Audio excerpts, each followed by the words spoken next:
I stood frozen in the middle of Bella's bridal boutique, my hand clutching my phone so tightly my knuckles turned white.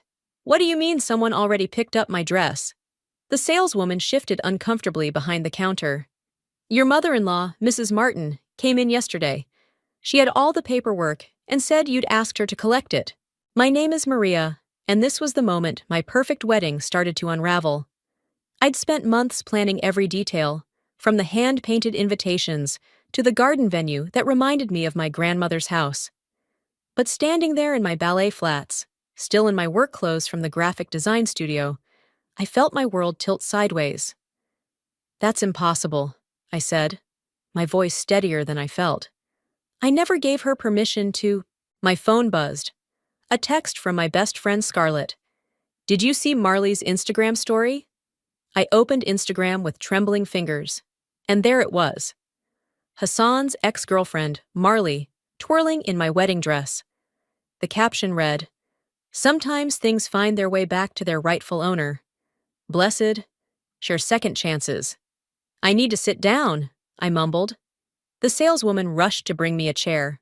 I called Scarlett immediately. She answered on the first ring. I'm already on my way to you. Don't move. 20 minutes later, Scarlett burst through the boutique's doors, her red hair flying wild around her face. Those conniving little... She stopped when she saw my face. Oh, honey.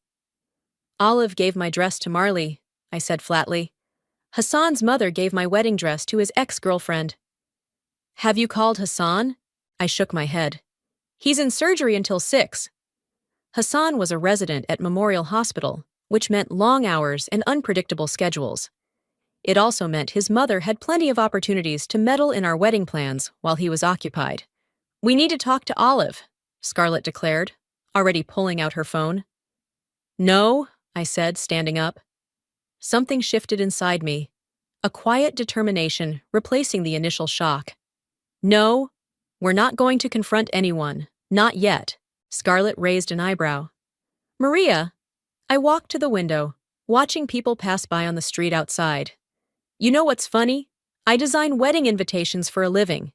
I've helped hundreds of brides create their perfect day. And now here I am, 6 weeks before my wedding, with no dress and a future mother-in-law who's clearly trying to replace me with her son's ex. We'll find you another dress, Scarlett said firmly.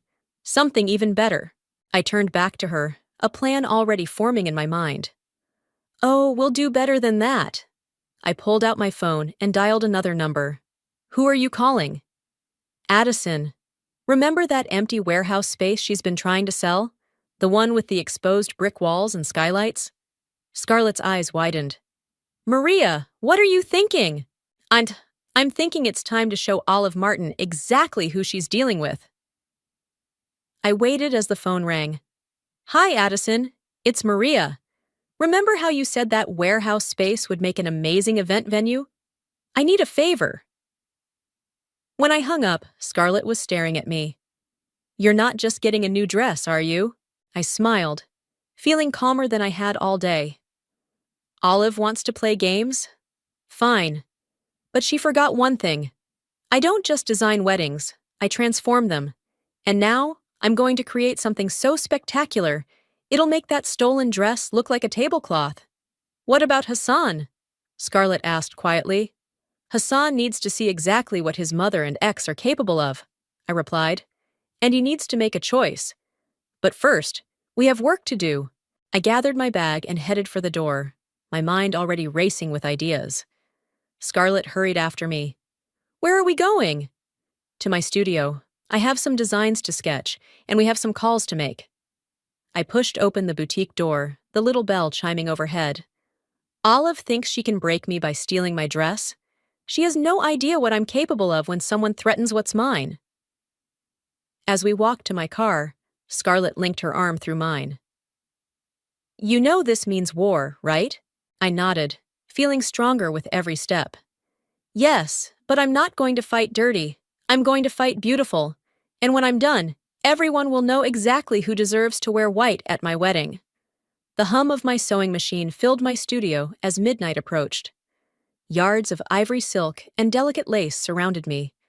the beginnings of my new dress taking shape under the warm glow of my desk lamp. "You're insane," Addison said, scrolling through her phone.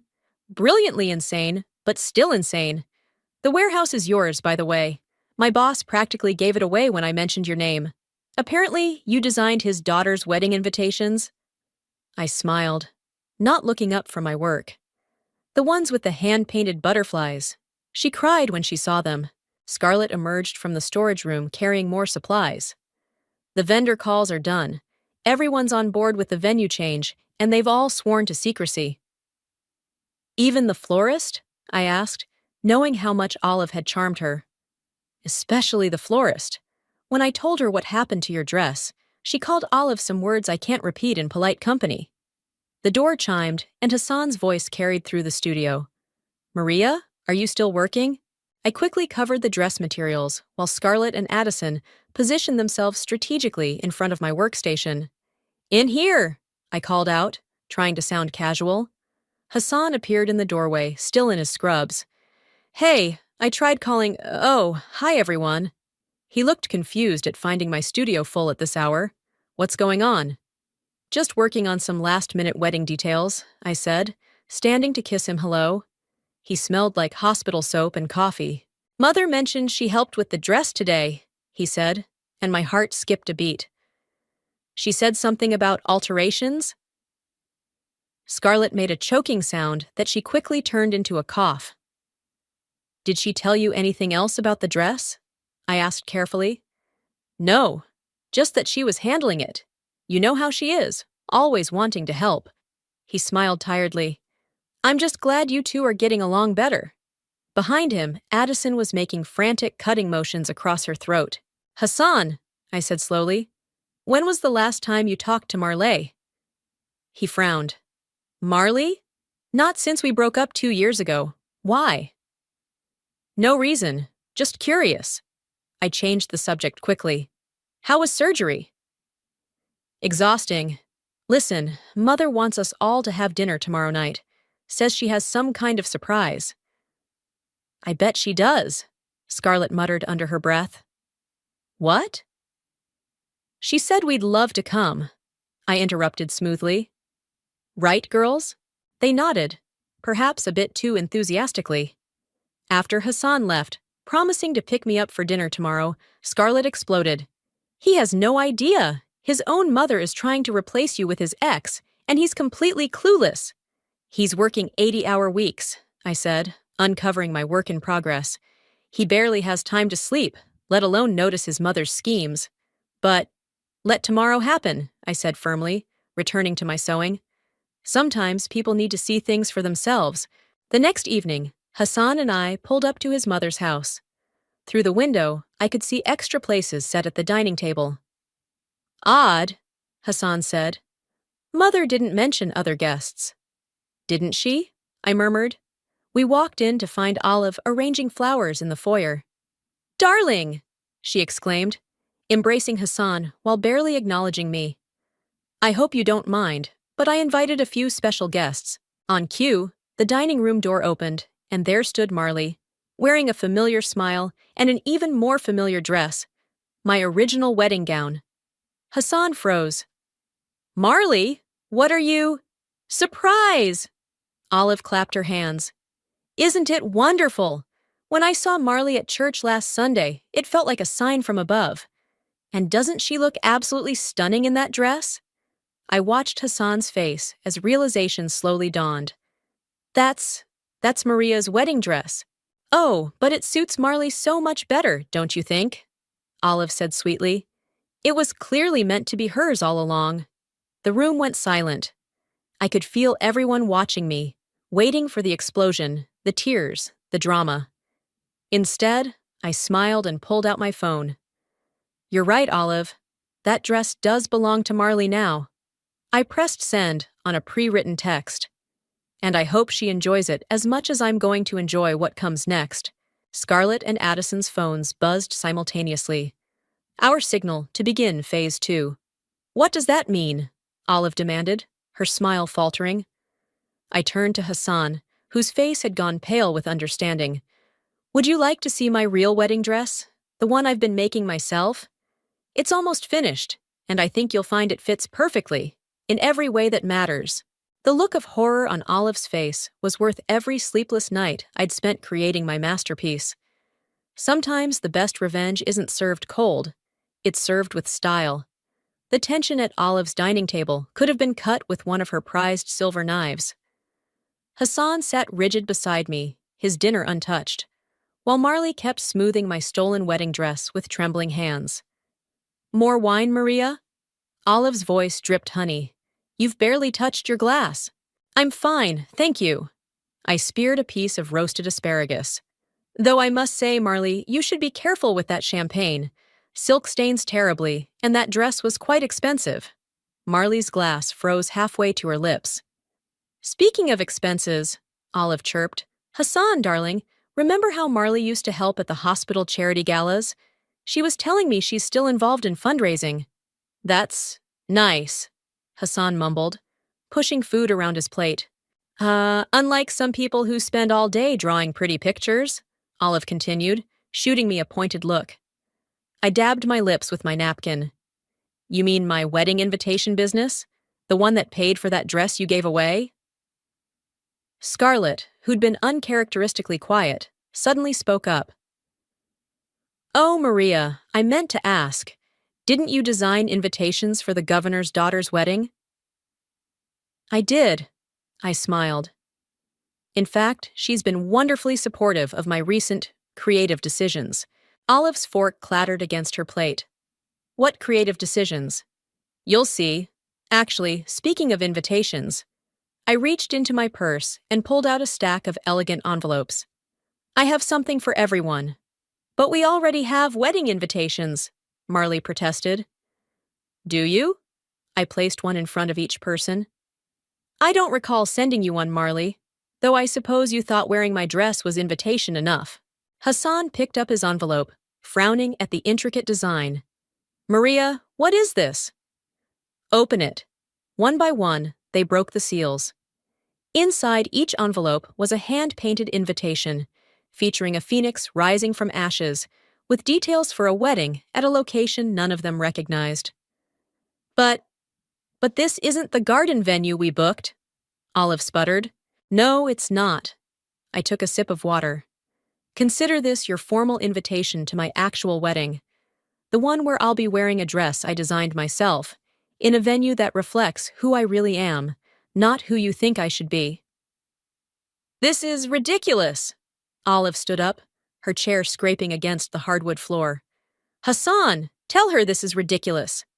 But Hassan was staring at the invitation, his finger tracing the phoenix design. You made these yourself? Every single one, just like I'm making my new dress. Marley pushed her plate away. You can't just change everything at the last minute. What about all the arrangements, the deposits? Already taken care of, Scarlett interjected. Turns out vendors are very understanding when you explain that the mother of the groom gave the bride's dress to the groom's ex-girlfriend. I was only trying to help. Olive's voice rose. Hassan needs someone who understands our family's position in society, not some artist. Mother, Hassan finally looked up, his voice tight. Stop. But darling, I said stop. He turned to me. Maria, I'm so sorry. I had no idea. I know. I reached for his hand under the table. That's why I wanted you to see for yourself. This is all very dramatic, Marley cut in, standing up. The dress, my dress, rustled around her feet. But Hassan and I have history. We understand each other, don't we, Hassan? Hassan's grip on my hand tightened. The only thing I understand is that my mother and my ex-girlfriend conspired to hurt the woman I love. We were trying to save you, Olive cried. Save me? Hassan pushed back from the table. From what? From someone who's talented enough to run her own successful business? From someone who, instead of falling apart when you stole her wedding dress, created something even more beautiful? I stood up, gathering my purse. The new invitations have all the details you need. Come if you want to see what real love looks like. Or don't. But either way, I'm marrying Hassan in 3 weeks, in a dress I made with my own hands, surrounded by people who actually support us. And if anyone tries to interfere, Scarlett added, standing beside me, let's just say I have the governor's daughter on speed dial. As we walked toward the door, I turned back one last time. Oh, and Marley? You can keep the dress. Consider it a gift. Something borrowed, something blue, and something that was never really meant for you. The door closed behind us with a satisfying click, leaving Olive and Marley in stunned silence. Outside, Hassan pulled me into his arms. I can't believe I didn't see what they were doing, he whispered against my hair. Sometimes we don't see things until we're ready to, I replied. The question is, what do you see now? He pulled back, looking at me with clear eyes. I see my future wife, and I can't wait to see what she creates next. The warehouse transformation was coming along beautifully. Addison and I stood in the center of the vast space, watching as workers strung thousands of twinkling lights across the exposed beams. The skylights were a stroke of genius, Addison said, gesturing upward. When the sunset hits those stained glass panels you installed, it'll look like we're inside a kaleidoscope, I finished, checking items off my clipboard. How's the acoustic treatment coming along? Before she could answer, my phone rang. It was my father, Weston. Hey, sweetheart, got a minute? Dad? Aren't you supposed to be in Seattle for that conference? Change of plans. I'm outside your warehouse. Mind letting your old man in? I rushed to the entrance, finding him standing there with a mysterious smile and a large envelope tucked under his arm. Despite his silver hair and designer suit, my father had always been more comfortable on construction sites than in boardrooms. What are you doing here? I hugged him tight. He looked around the space, letting out a low whistle. When Scarlett told me what happened with your dress, I caught the first flight back, but it looks like you've got everything under control. I'm trying, I admitted, but the costs are adding up faster than I expected. He pulled out the envelope. That's why I'm here. Remember that trust fund your grandmother left you? The one I can't touch until I'm 30? Well, he grinned, there's a clause in there about exceptional circumstances. I had my lawyers look it over, and apparently, having your wedding dress stolen by your future mother-in-law qualifies. My hands shook as I opened the envelope. Inside was a cashier's check that made my eyes widen. Dad, I can't. Yes, you can. He placed his hands on my shoulders. Your grandmother always said you were the artist in the family. She'd love knowing her money helped you create something beautiful out of someone else's ugliness. Tears threatened to spill, but a commotion at the door interrupted us. Hassan burst in, still in his scrubs. Maria, I just got out of surgery and saw your missed calls. Is everything okay? Everything's perfect, I said, quickly wiping my eyes. Dad's here. The two men shook hands, and Hassan's pager immediately went off. He checked it with a groan. The ER needs me back. I'm so sorry, I just wanted to check. Go, I insisted. Save lives. We've got this handled. After he left, my father turned to me with a knowing look. He's a good man, Maria. Just got himself tangled up with some not-so-good people. Speaking of not-so-good people, Addison called from across the room. You might want to see this. She held up her phone, showing us Marley's latest social media post. It was a photo of her in my original dress, posed in front of the garden venue's entrance. The caption read, Some brides run away when things get tough. Real women stand their ground. True love, wedding day. Oh, that's rich, Scarlett said, appearing beside us with coffee cups. Should we tell her the garden venue canceled their contract yesterday? I took one of the coffees. No need. Let her play her games. We have work to do. Just then, an older woman in clerical robes walked in, looking around in wonder. Reverend Patricia, I hurried over to greet her. Thank you for coming. When you called about performing a ceremony here instead of the garden, I had to see it for myself. She smiled warmly. And I must say, this space has more spirit than any church I've seen lately. Would you like a tour? I offered. We're turning that alcove into a ceremonial space, with hand-painted panels depicting... Actually, she interrupted gently, I'd like to hear your vows first. The ones you mentioned writing yourself? I hesitated, but my father stepped forward. Go on, sweetheart. Show her what you've been working on. Drawing a deep breath, I pulled out my notebook and began to read. As I spoke about love, resilience, and the strength to forge your own path, I saw tears in the Reverend's eyes. My dear, she said when I finished, I've officiated hundreds of weddings, but I've never heard vows quite like these. You're not just planning a wedding, you're making a statement about what real love looks like. That's the point, I said softly. Every detail here is a reminder that beauty can rise from betrayal, and that sometimes the best traditions are the ones we create ourselves. My father wrapped an arm around my shoulders. Your grandmother would be so proud. Looking around at the space slowly coming to life, the shimmering lights, the flowing fabrics, the stained glass casting rainbow shadows, I felt a surge of certainty.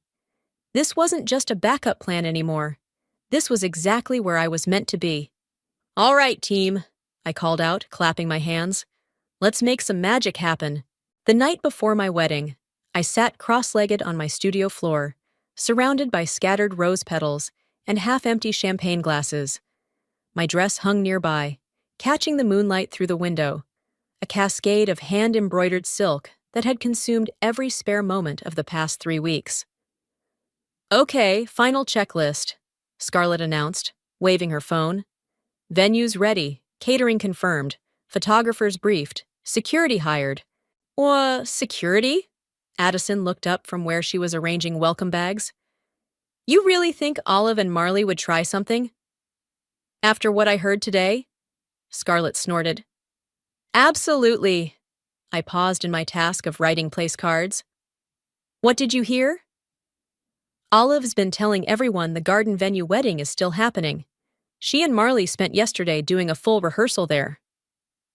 But the venue canceled their contract, I said. They don't know that? Scarlett grinned wickedly. Apparently, the venue manager is waiting until tomorrow morning to tell them. Something about karma and timing. A knock at the studio door made us all jump. Hassan stood there, looking exhausted but determined. Can we talk? He asked quietly. Scarlett and Addison exchanged glances before gathering their things.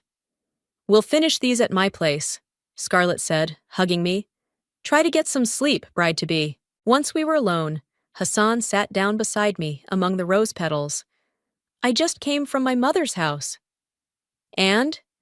She's still insisting tomorrow's ceremony is at the garden venue. She showed me everything, the setup, the decorations, even the cake. Marley was there, wearing your dress, practicing walking down the aisle.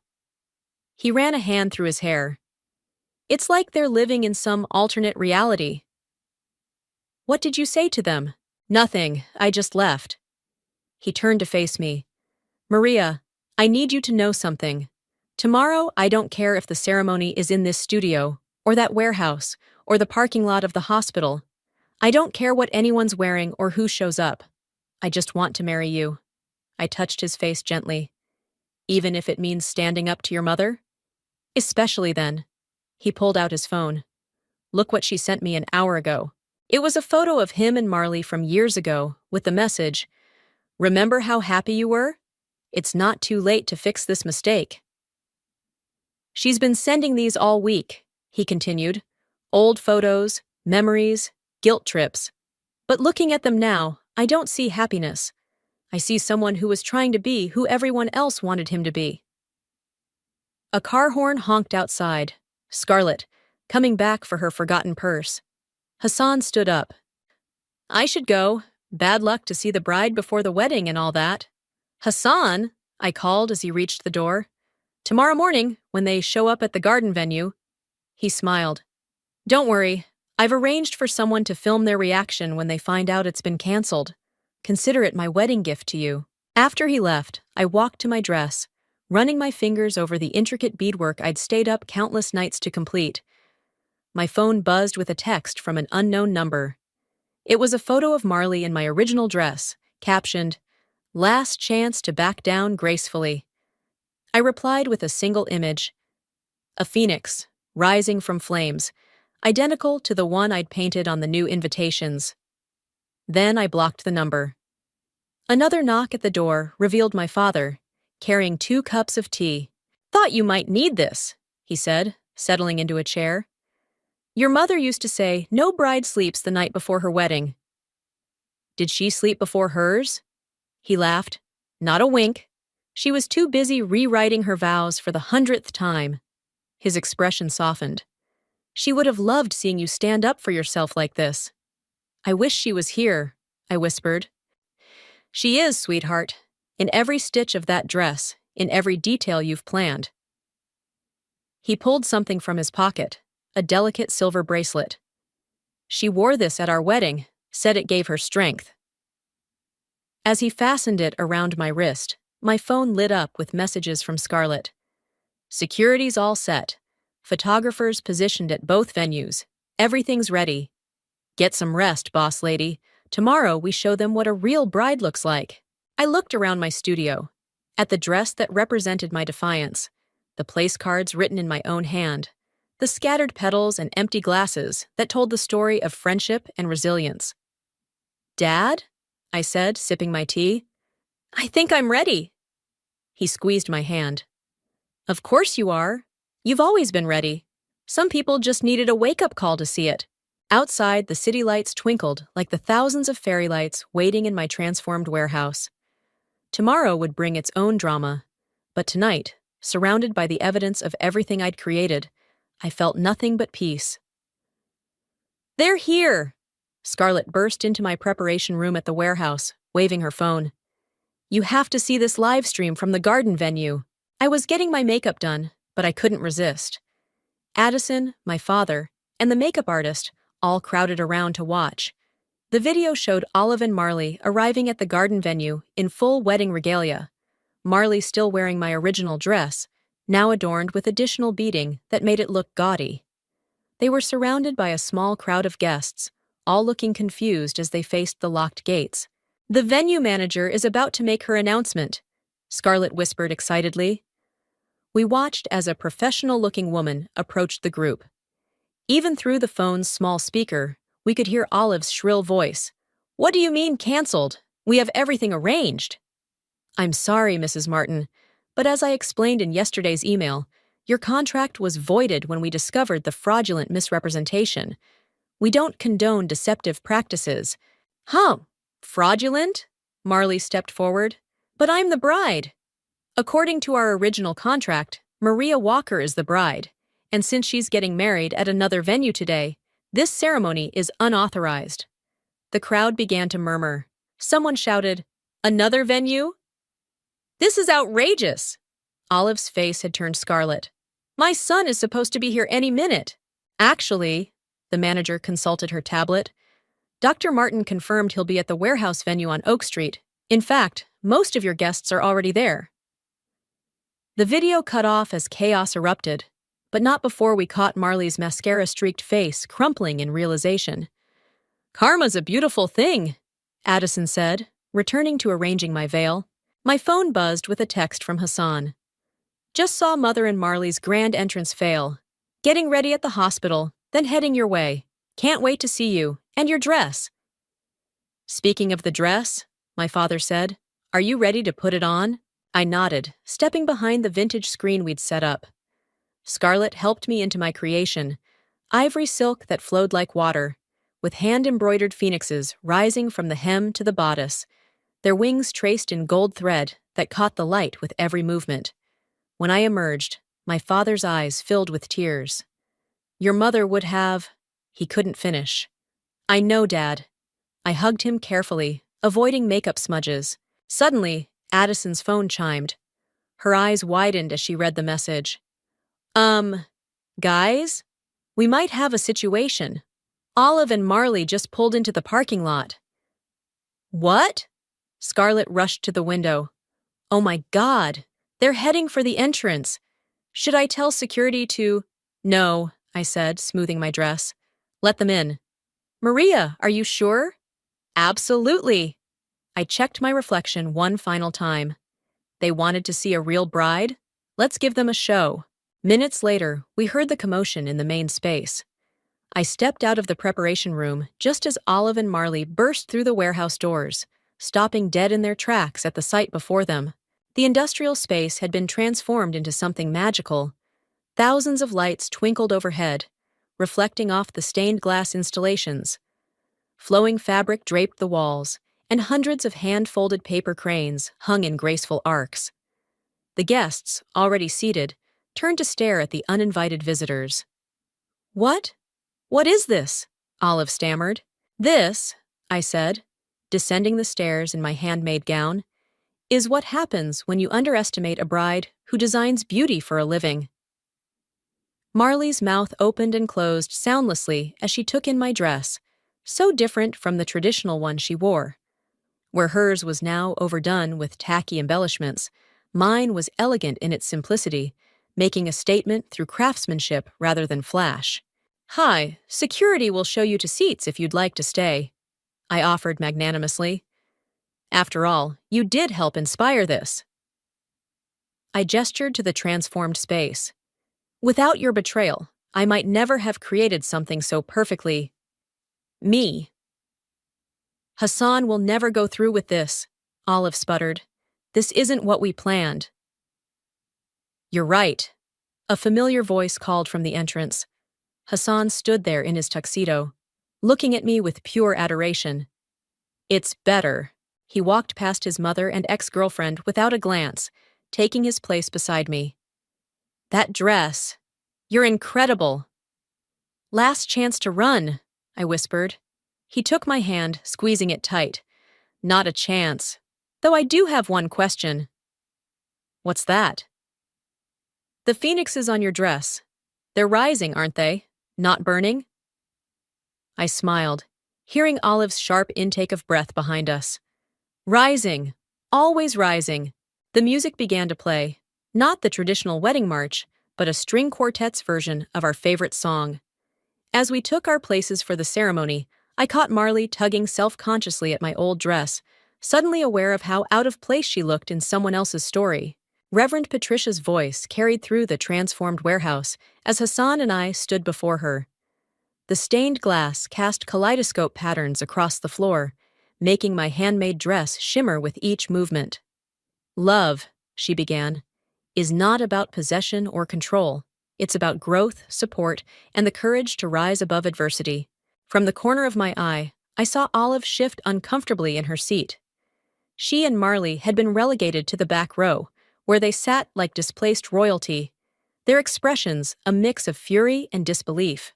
"Before the couple shares their vows," Reverend Patricia continued, "Hassan is asked to say a few words." This wasn't part of the plan. I turned to him, questioning. Hassan took both my hands in his, facing not just me, but the entire assembly. 3 weeks ago, I was blind to something happening right in front of me. I let people who claimed to love me try to destroy the best thing in my life. A murmur rippled through the crowd. Marley stood up abruptly, but Scarlett's quick gesture brought 2 security guards to flank her. She sat back down, face burning. "But Maria," Hassan continued, his voice growing stronger, "you didn't just survive their attempts to break you. You transformed them into something extraordinary. You took their cruelty and created beauty. Their betrayal became your inspiration." "Hassan!" Olive called out, standing despite the warning looks from security. "This isn't what we discussed. Think about your position at the hospital, about our family's reputation." "No, Mother." Hassan's voice cut through her protests like a surgeon's blade. "I've spent my whole life thinking about what other people wanted. But look around." He gestured to the stunning space. "This is what happens when someone has the courage to be truly themselves."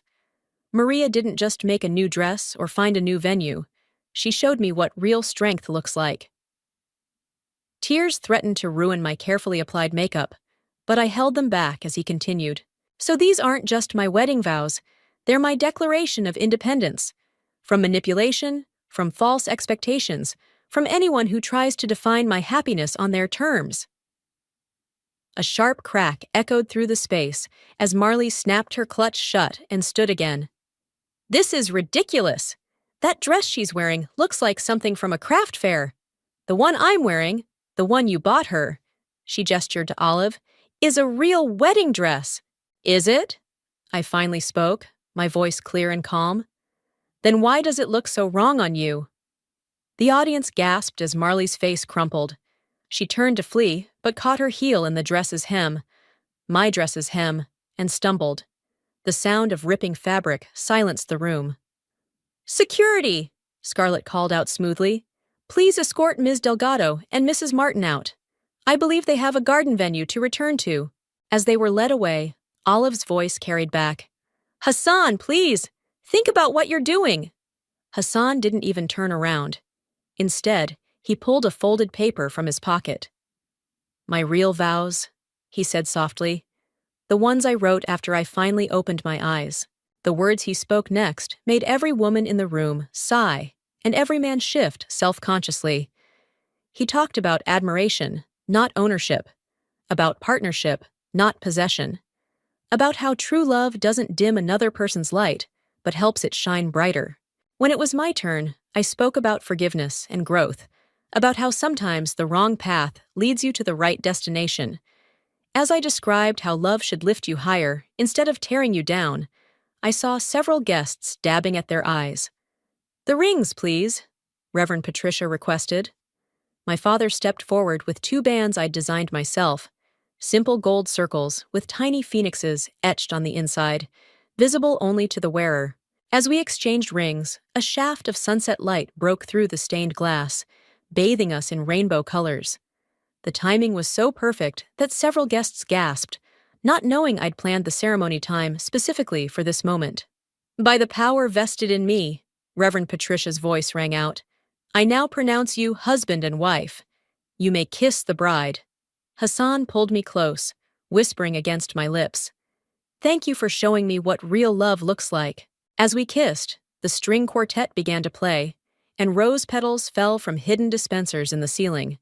Another detail I'd obsessed over. The effect was magical, like being inside a snow globe filled with flowers and light.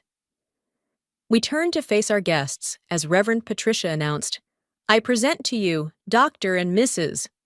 But her words were drowned out by thunderous applause, punctuated by Scarlett's distinctive whistle and my father's booming, That's my girl! In that moment, surrounded by joy and authentic love, I realized that sometimes the most beautiful traditions are the ones we dare to create ourselves. The warehouse had transformed yet again, this time into a stunning reception space. As Hassan and I shared our first dance, Scarlett appeared at my side with her phone. You need to see this, she whispered. Someone posted a video of Olive and Marley at the garden venue. It's going viral. I glanced at the screen while spinning in Hassan's arms. The clip showed Marley throwing a full tantrum, my original dress now torn and muddy, while Olive tried to salvage their dignity in front of confused guests. I almost feel sorry for them, Hassan said, watching over my shoulder. Don't. Scarlett pocketed her phone. The video also caught them admitting to stealing the dress and planning to sabotage the wedding. The bridal shop owner is pressing charges for fraud. The music ended, and Hassan was called away by his colleagues from the hospital.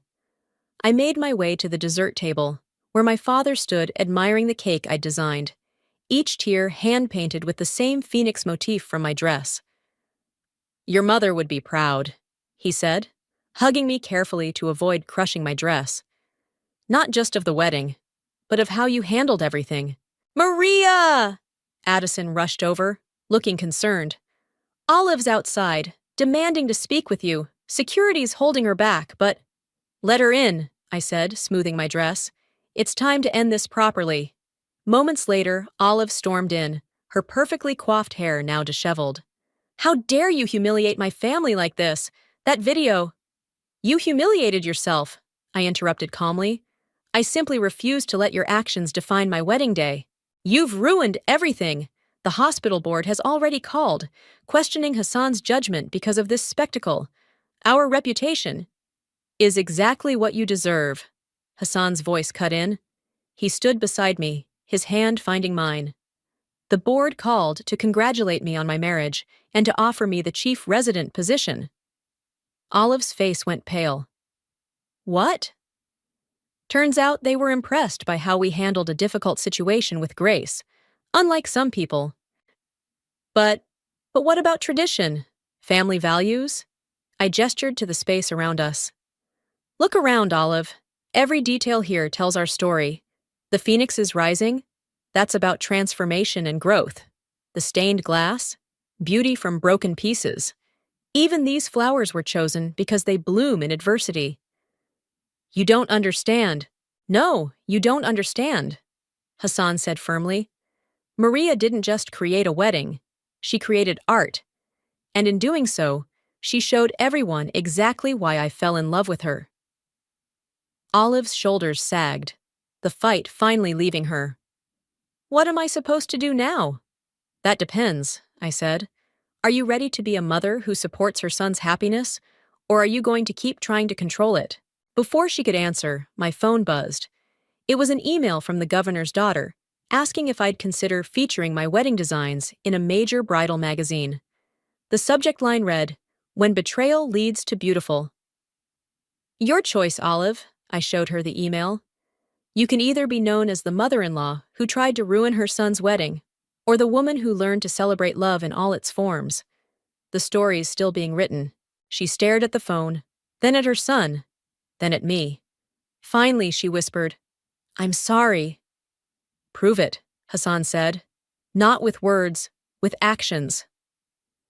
Olive nodded slowly, then turned and walked away, her perfect posture finally broken. Well, Scarlett appeared with champagne. That was better than any reality TV show I've ever seen. The reception continued around us, filled with laughter and dancing.